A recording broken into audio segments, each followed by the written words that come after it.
اوكي صنع ديالك اوكي لا سامو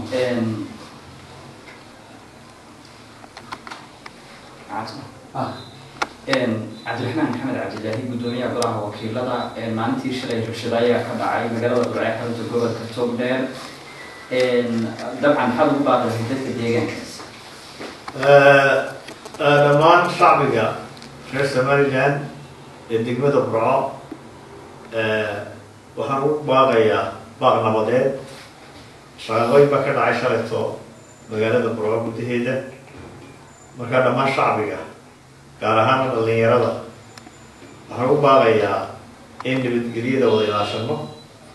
nabadgelyada danteena ku jirta qarannimadeena ku jirta degenaanshadeena ku jirta